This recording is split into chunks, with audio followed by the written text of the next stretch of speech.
राम राम दोस्तों, जय बाबा नीम करोली महाराज जी की। दोस्तों, आज मैं आपको श्रीमद् भागवत गीता जी का अध्याय 13 इसका वर्णन करूँगा। तो इसे पूरा सुने और भगवत प्राप्ति का मार्ग है ये, इसका अमृत पान करें। तो शुरू करते हैं।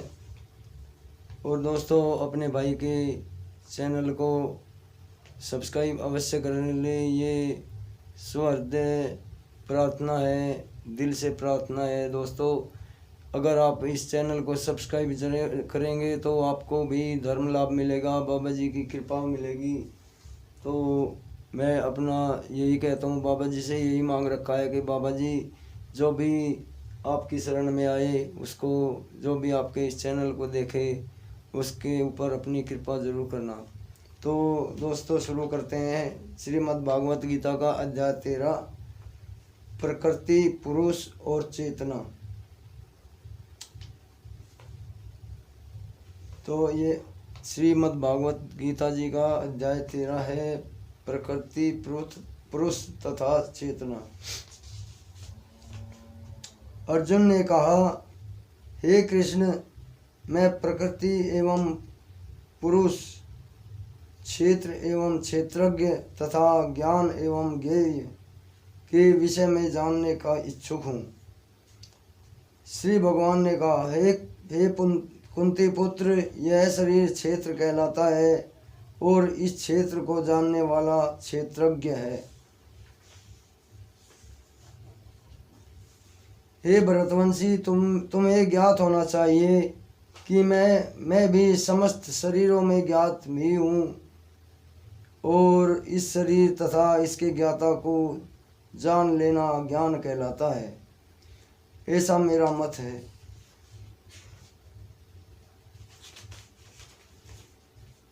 अब तुम मुझसे यह सब संक्षेप में सुनो कि कर्म क्षेत्र क्या है, यह किस प्रकार बना है, इसमें क्या परिवर्तन होते हैं, यह कहाँ से उत्पन्न होता है और इस कर्म क्षेत्र को जानने वाला कौन है और उससे क्या प्रभाव है। विभिन्न वैदिक ग्रंथों में विभिन्न ऋषियों ने कार्यकलापों के क्षेत्र तथा उन कार्यकलापों के ज्ञाता के ज्ञान का वर्णन किया है। इसे विशेष रूप से वेदांत सूत्र में कार्य कारण के समस्त तर्क समेत प्रस्तुत किया गया है। पंच महाभूत, अहंकार, बुद्धि, अव्यक्त, तीनों गुणों की अप्रकट अवस्था, 10 इंद्रियों तथा मन, 5 इंद्रिय विषय, इच्छा, द्वेष, सुख दुख, संघात, जीवन के लक्षण तथा धैर्य, इन सब को संक्षेप में कर्म का क्षेत्र तथा उसकी अंत क्रियाएं कहा जाता है।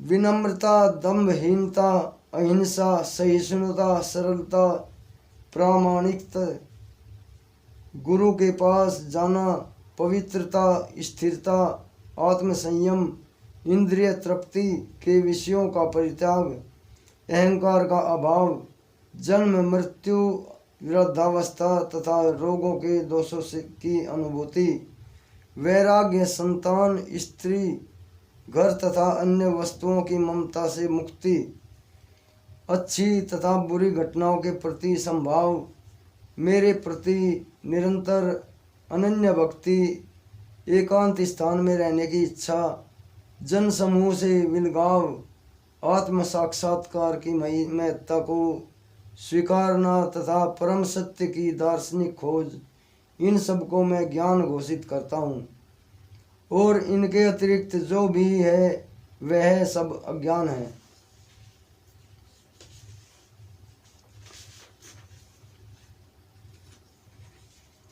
अब मैं तुम्हें ज्ञेय के विषय में बताऊंगा, जिसे जानकर तुम नित्य ब्रह्मा का आस्वादन कर सकोगे।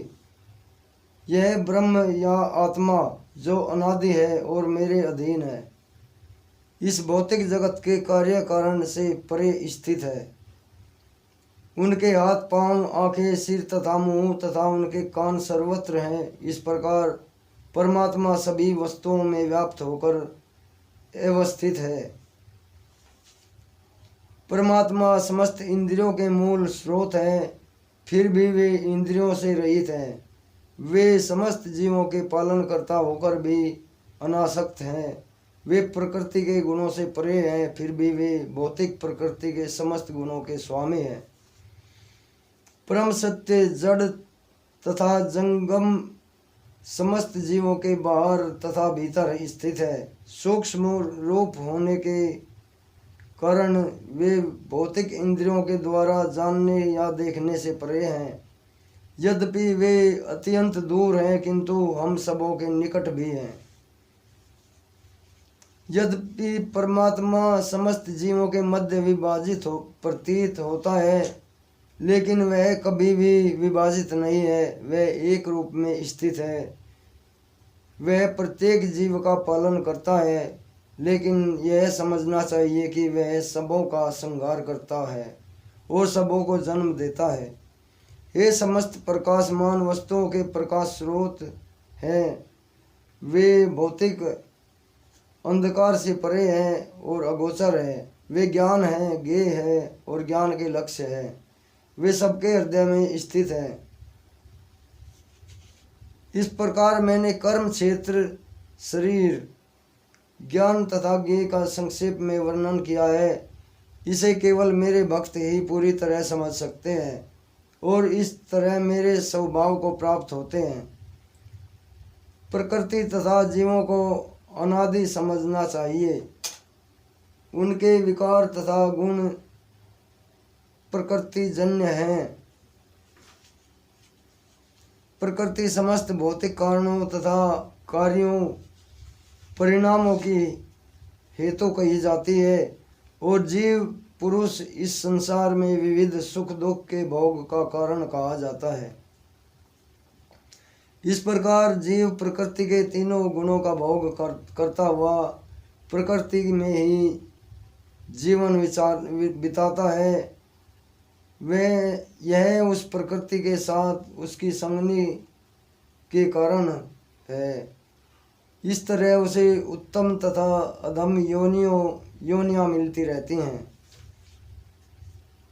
तो भी इस शरीर में एक अन्य दिव्य भोक्ता है जो ईश्वर है, परम स्वामी है और साक्षी तथा अनुमति देने वाले के रूप में भी विद्यमान है, जो परमात्मा कहलाता है।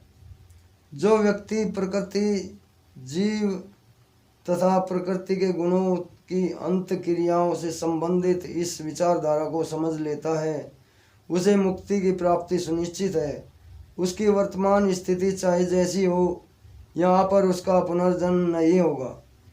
कुछ लोग परमात्मा को ध्यान के द्वारा अपने भीतर देखते हैं, तो दूसरे लोग ज्ञान के अनुशीलन द्वारा, और कुछ ऐसे हैं जो निष्काम कर्मयोग द्वारा देखते हैं। ऐसे भी लोग हैं जो यद्यपि आध्यात्मिक ज्ञान से अलग अवगत नहीं होते, पर अन्यों से परम पुरुष के विषय में सुनकर उनकी पूजा करने लगते हैं। ये लोग भी प्रामाणिक पुरुषों से श्रवण करने की मनोवृत्ति होने के कारण जन्म तथा मृत्यु के पथ को पार कर जाते हैं। हे भरतवंशियों में श्रेष्ठ, यह जान लो कि चर तथा अचर जो भी तुम्हें अस्तित्व में दिख रहा है, वह कर्म क्षेत्र तथा क्षेत्र के ज्ञाता का संयोग मात्र है।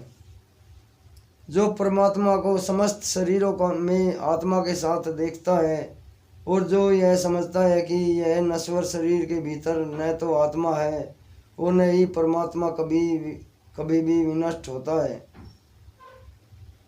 वही वास्तव में देखता है।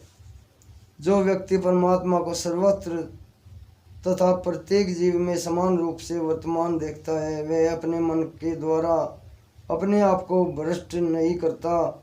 इस प्रकार वह दिव्य गंतव्य को प्राप्त होता है।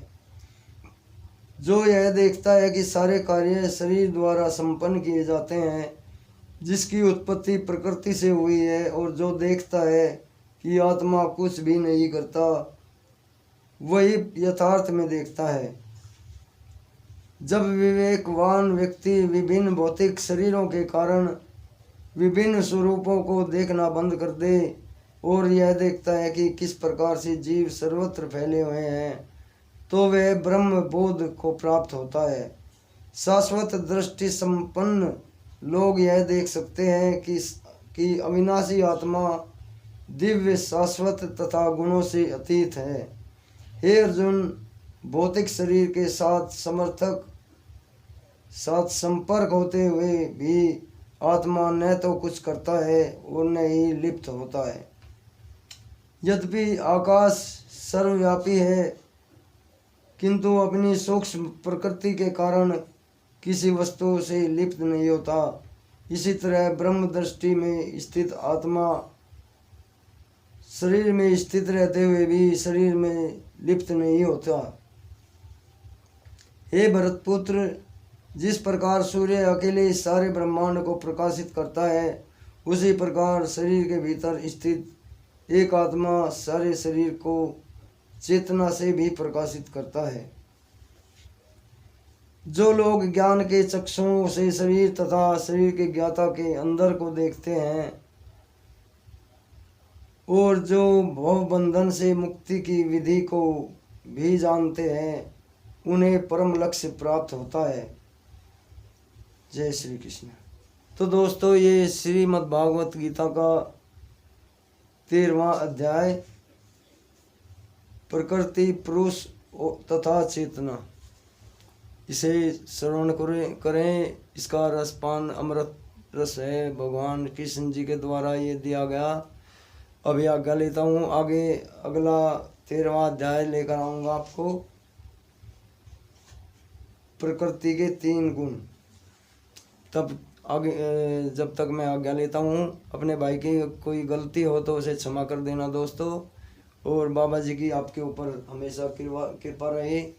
जय बाबा नीम करोली महाराज जी की जय। जय श्री राम, जय श्री कृष्ण।